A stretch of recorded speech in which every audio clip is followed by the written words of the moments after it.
So next up, we're going to go through how to make a Hoover sound, and I'll let you hear the sound in the mix here.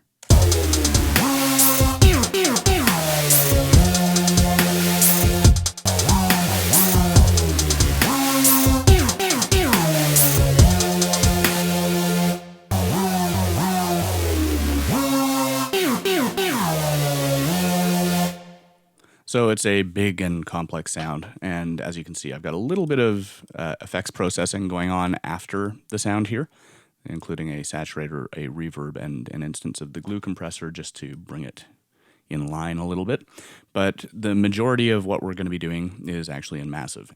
And the sound that we're working on today actually has its roots back in the 1980s, way back in the Roland Alpha Juno series. And it was a preset that was included on the Alpha Junos called What The. And What The ended up becoming the dominant Hoover sound that we all know and love.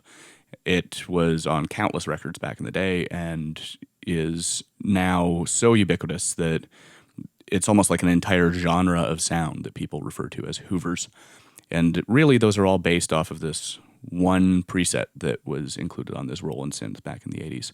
So we're going to be working on basically emulating that and creating a sound that's fairly similar to that, which again sounds like this. But we're also going to be doing some extra things to it to make it big and fat, and we're going to use some of Massive's internal routings and a couple effects and a couple little tricks.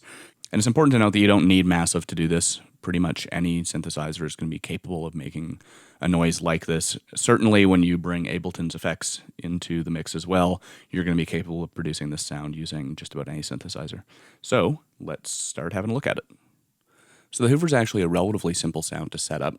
It sounds extremely complex because there's usually at the very least 2 or 3 oscillators that are sounding within the main body of the sound and a sub-oscillator as well. And what's happening is there's some very subtle and slight differences of the modulations that are applied to the oscillators that are taking up the main register of the sound. So we're going to use Massive for this. And we're going to use Massive as opposed to analog or any of the other options that we have at our disposal, just because Massive has all of the internal routings that we need, and it also has some nice onboard effects that we're going to make use of.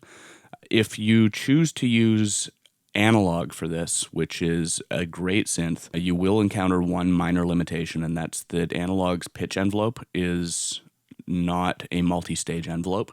And so it'll be hard to get a nice little attack slope on the start, but that's really going to be the only limitation that you're going to come up with. And I'll explain a little bit more later on about what that actually means. So to begin with, we're looking at Massive. We've got our initialization patch here. I'm just going to switch the filter routing over so that all we're listening to is filter 1. And we're going to go in series here. I don't know if I'm actually going to make use of this second filter, but generally, a Hoover sound is a fairly raw, unfiltered sound, and I'm actually going to make use of a very subtle type of filtering later on. We're just going to use notch filtering just to accent a little bit here, but we're not going to do too much in terms of shaving out the harmonics here. So within Massive, our wave choice is going to be the dirty PWM, which stands for pulse width modulation, and I'm going to use that on all 3. Now, the original Hoover patch, which was the What The patch on the Roland Alpha Juno synths, utilized pulse width modulated sawtooth waves. And if you remember, I mentioned that pulse width modulation was something which could occasionally happen on waves other than pulse waves. Now, we're not going to use that here. We're just going to use normal pulse width waves. And that, in general, is the solution that most people have come up with for making Hoover sounds, because the idea of being able to modulate the pulse width of a saw wave is not a particularly common feature. It's not something that most people can get their hands on in most synthesizers. So anyway, to begin with, we're just going to do a couple kind of housekeeping routings here just to make sure that we're set up okay. I'm going to adjust the amp envelope here, because we've got envelope 4 assigned to the amp, which is our default. I'm going to bounce all of the oscillator routings over to filter 1. I'm going to bring the amp up all the way, and I'm going to make sure I've got my dirty PWM mod selected for all of them. And I'm just going to leave the filter deactivated right now because we're not actually going to need it for a little bit. So let's just take a quick listen to that right now, and we can hear what we're working with to start off with here.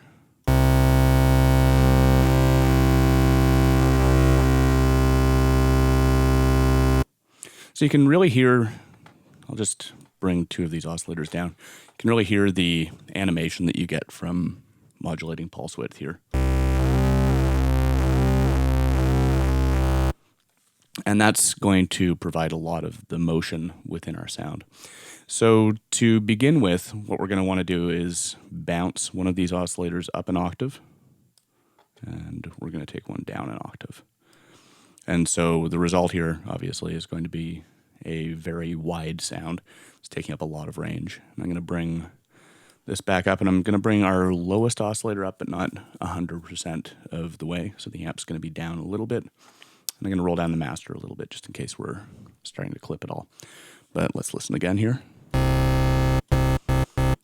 Now, the reason why I brought that low oscillator down a little bit is just because we're going to be introducing a sub in a parallel channel as well.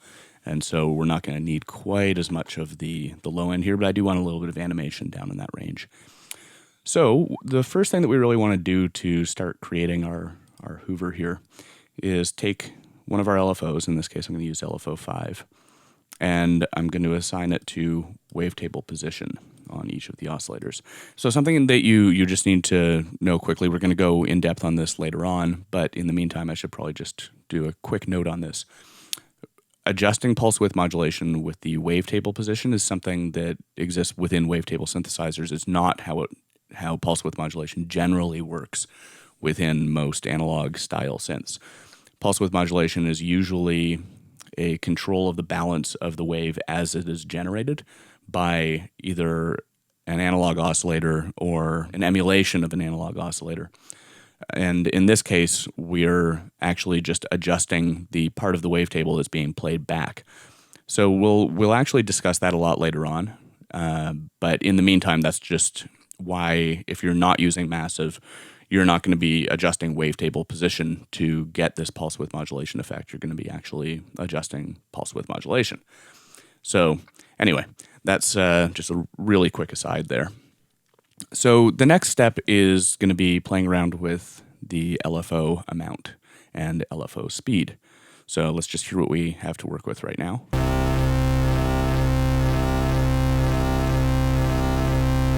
And that's okay, but I actually want to have it a little bit, probably a little bit faster and a little bit less of it. So I'm just going to show you a feature that's not unique to Massive, but it's certainly well implemented in Massive.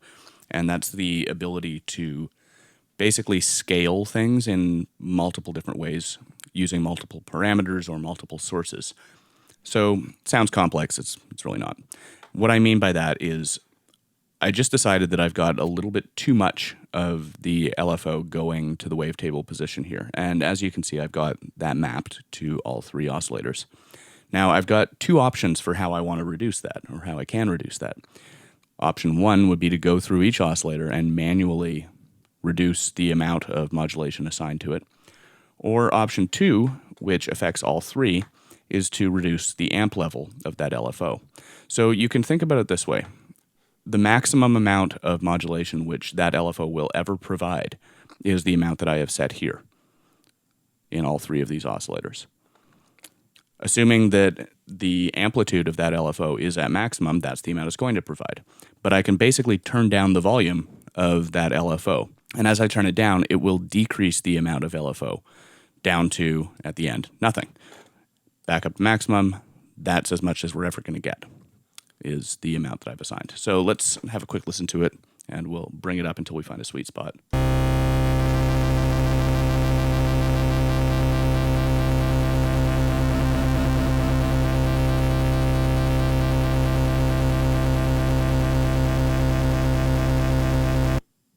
Okay, we're going to stick there for now.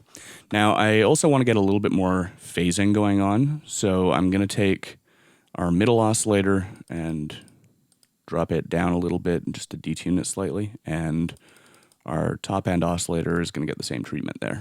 So let's hear them again.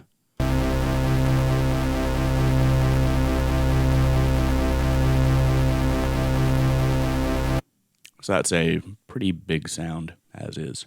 So the next step here is actually going to be utilizing an envelope. And it's going to be an envelope controlling the pitch. So I'm going to assign that to each oscillator. And then going to go up, say 7 semitones on each one.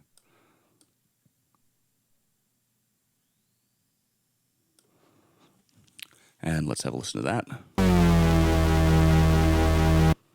Now, something that's kind of interesting that's happening here, and this is something to note for sure, is that when you're utilizing an envelope on pitch, the sustain level ends up actually becoming the final destination for that oscillator's pitch. So in this case, we've got our pitch envelope telling the oscillator to jump up all the way to 7 semitones up, and then to dive back down to 50%, so 3.5 semitones up. I'm just kind of judging that by eye here, that's 50%, but that's what it looks like, so that's what we're going to call it for now. Now, that's not necessarily something that's going to be a bad thing if you know what you're working with, but it's also not going to be musically accurate, as in when you're playing a C, it's no longer going to be a C. So we're going to want to drop that down, because now when we get our pitch envelope to jump all of these oscillators up 7 semitones, they're going to drop back down to their original pitch. So good thing to watch out for when you're programming a patch that actually involves a modulation of pitch via an envelope is your sustain level either needs to be something where you know what you're working with or where it's off. So let's have a quick listen to that.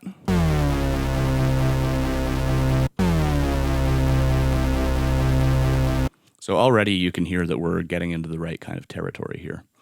There's a few other things that we're going to want to play around with a little bit, though. One is I'm going to just try this out, but I'm going to have the pitch envelope increase the pitch on these two oscillators a little bit more than our root oscillator, and that's just going to cause a little bit of kind of phased detuning as the oscillators jump around in pitch, because obviously when we're looking at the attack and decay phase, when one oscillator is going up 7 semitones, one's going up 7.11, and one's going up 7.32, the entire time that they are sounding now, they're going to be very slightly out of tune, and so we're going to get a nice phasing. Now, we've already got that going on at our oscillator pitch level because of the detuning that we applied, but it's just going to make it a more pronounced effect when the pitch envelope is doing it as well. So,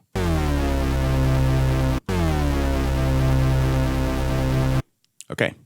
So next up, we're going to play around with a couple envelope settings here. I'm just going to increase the attack a little bit and increase the decay a little bit, and we'll hear how that sounds. Too much.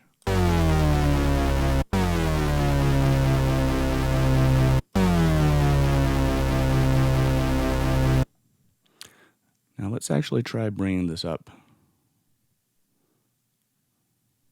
an octave plus 7. Nah, too far.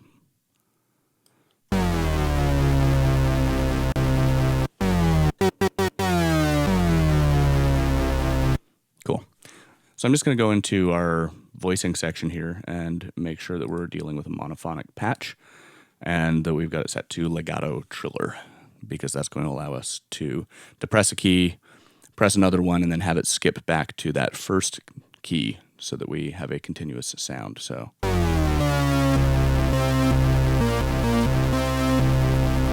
okay, so the next thing that we're going to look at here is the filter section. Now, in general, the Hoover sound is not something that's heavily processed by a filter. It's usually fairly raw. But in this case, what I'm going to do is I'm going to use the double notch filter, which is just going to cut out a little bit of the sound, and it's going to emphasize it nicely. And I'm going to just use it to provide a little bit of extra motion within that mid-range. And what I'm going to try and do here is going to take a sec to find the sweet spots, but I'm going to try using both the envelope that I have applied to the pitch and the LFO that I have applied to the pulse width to control a little bit of variation on the cutoff here. So we'll start with the envelope, and let's hear how that sounds.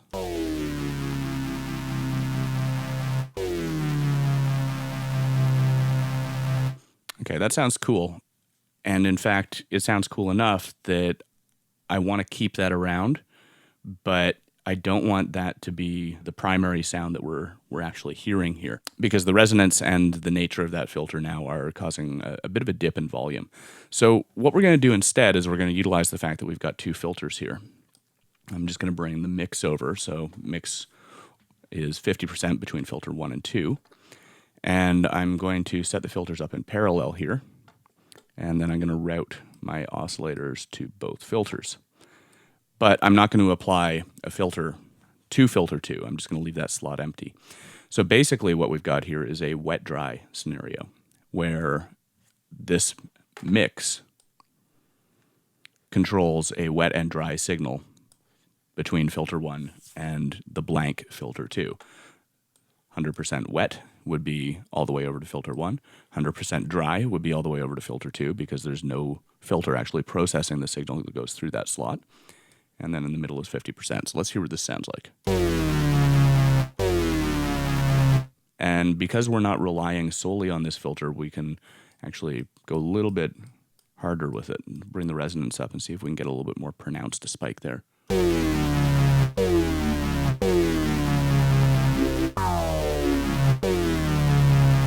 Okay, I'm liking that.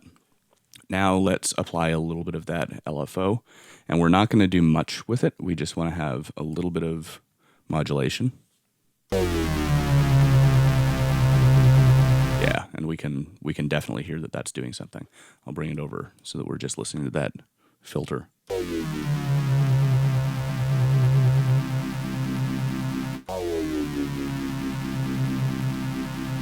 Okay, cool. So we'll bring it back, and now we've got our 50-50 mix again. So the next step is relatively simple here, and that's just the application of a chorus. Now, I'm going to try chorus and chorus ensemble. We'll start with chorus here.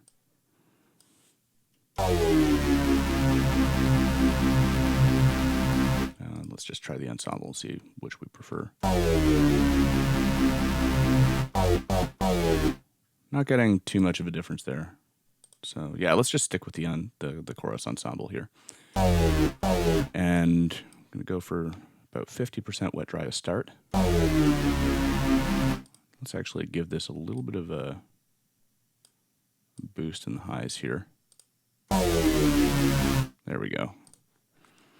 Now, we're going to just play with a couple settings here just to find a sweet spot that we like.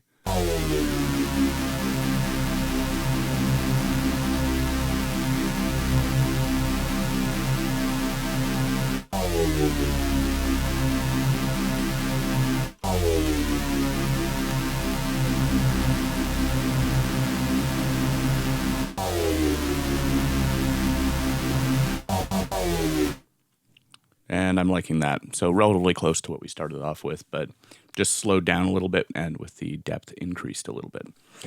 And believe it or not, that is pretty much it if we were going to just keep it as a vanilla Hoover sound. Oh, one thing I just forgot to do, and I'll just add quickly, is glide time. Because that's, again, one of those hallmarks of the Hoover sound is monophonic and with a certain amount of glide between oscillators. So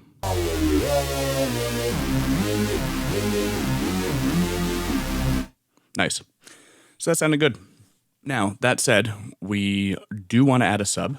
So I'm just going to skip back into Ableton here.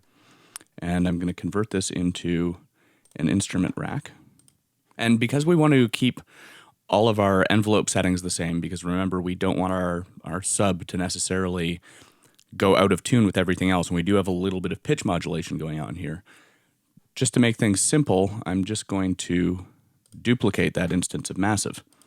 And then we're going to go in and just quickly make this into a sub here. So I'm just going to lose the filters because we're going to go for a sine wave. And I'm going to bring the mix all the way over to 1. I'm going to lose the effects.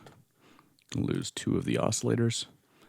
And then we're just going to dial up a simple wave to start off with here. And I think we're just going to use a sine. Now we'll use the sine triangle. That's going to be a little bit lower harmonic here. And you'll notice that the pitch is going to go back to 0 here because we're just using this alone. and we're going to leave the envelope mapping on pitch. So let's just solo this instance of massive here, and we'll pop back into it and hear what we're working with for our sub. Now we'll stick with the sine here as opposed to the triangle. As you can hear back when we talked about our low harmonic waveforms, sine is a little bit lower in harmonics than triangle, so let's listen to triangle here. And we'll go back over to sine. As you can hear, sine is definitely the right choice for a sub that's not going to be adding much to the rest of the patch here.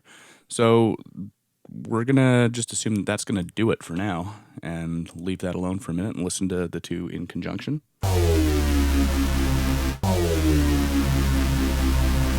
Nice. So that's a bit bigger. That said, I do want to just quickly chuck an EQ8 on after that top instance of massive. And all we're going to do is just shave out a little bit of the extreme low there. And we're not going to do anything else other than that, but that's just going to make sure that when we get into that really low range that our sub and our main synth patch aren't fighting. So this is pretty much it for a typical run-of-the-mill Hoover sound. And this is roughly akin to what you would have found on the original Alpha Juno. Obviously, we used a square wave as opposed to a sawtooth wave. But other than that, very similar. So instead of just leaving it as is, though, because I tend to like relatively extreme sounds, we're going to add a couple other effects here. And we're going to use a little bit of feedback, which we're going to pluck from, let's see. Yeah, we're going to leave it right there. And we're going to apply it to filter 1 only. And we're just going to drive it a little bit and see what we come up with here.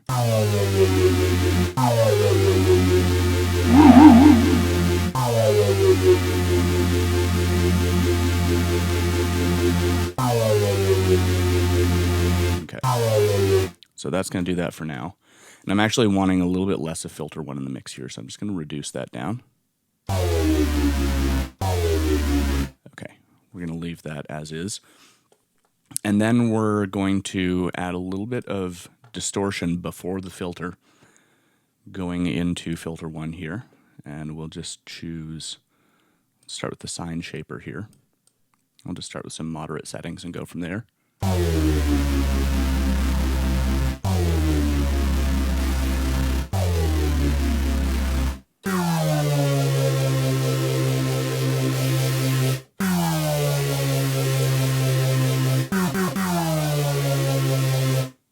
I'm liking that. And let's add a little bit more grit to the overall output. We're going to use insert 2 here. And again, we're going to choose one of these shapers. I'll go for the parabolic shaper this time. And I'm going to go relatively hard with it. And then we're just going to adjust the wet dry a little bit just so we get only a small amount of that in the signal path.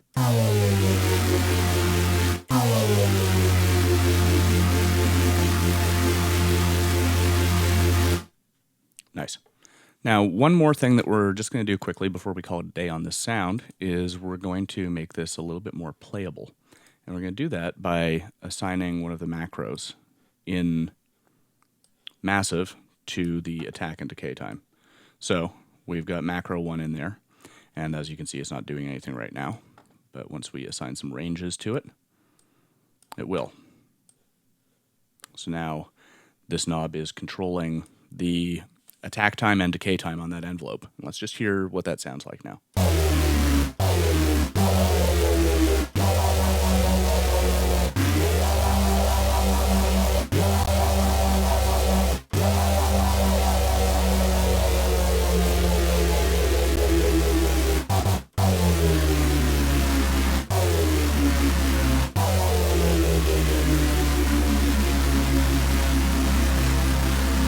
Nice.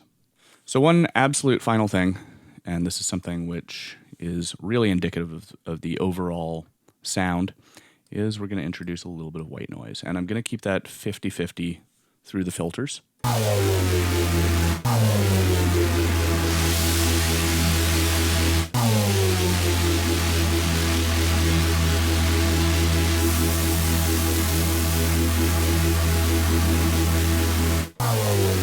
And there we go. So now we've got a nice little bit of extra grit applied to the entire patch that just causes a bit more of an industrial feel to come out of it. And there's a ton more programming options that we can get into here. As I said, the Hoover is very much a basic sound. It sounds complex, but it's very much a basic sound that you can then take and morph how you will. It's funny, it's actually one of those sounds that really works well as both a bass and a lead. A lot of the time when you're programming bass sounds, once you get higher up the register and you get into the lead department, the intricacies of the sound almost get lost as the frequencies get compressed into the higher frequencies that you need to produce a lead. So the things that might sound amazing and incredible at an extremely low range, they're almost absent as a characteristic from the sound once you start playing it higher up.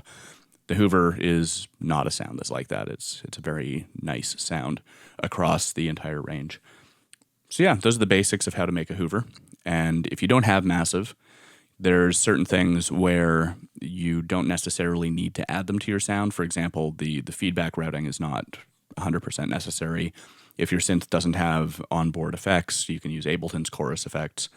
If you don't have a notch filter, you just need to remember that the vast majority of Hoovers are unfiltered. I was just using that for a little bit of extra animation. And if your synth doesn't have a fully fledged ADSR envelope, for example, we're just going to dial up analog here and have a quick look at it. Under the pitch envelope here, under the oscillator section, you have access to the pitch envelope. And as you can see, this is not a fully fledged ADSR. This is what's called a ramp generator. And you get a single stage, for example. Now we have a downward slope, and now we have an upward slope. If your synth only has that, then you won't be able to get the same kind of envelope that we're working with here, where we have a slight upward sweep and then a downward sweep. But it's not the end of the world. You can just get around that by either doing some creative modulation of pitch using automation, or you can just go right to the pitch bender on your MIDI controller and just pitch up and down quickly. But that's a rarity. Most synths you'll actually be able to control with a full ADSR. So in order to have that actually sit in the mix, I've taken the output of the instrument rack and put it through a little bit of saturation, a little bit of reverb, and then put it through a glue compressor. And that just takes the output and balances it out nicely and adds a little bit of space around it so that it feels right when it's actually alongside other sounds. So let's just listen to that again. I'll just play 3 octaves up.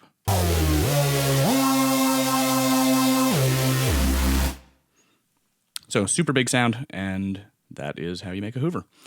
So next up, we're going to play around with making a nice chorded progressive house bass. It's a super common sound. You'll definitely recognize it, and it illustrates some completely different concepts from what we're working with in this patch.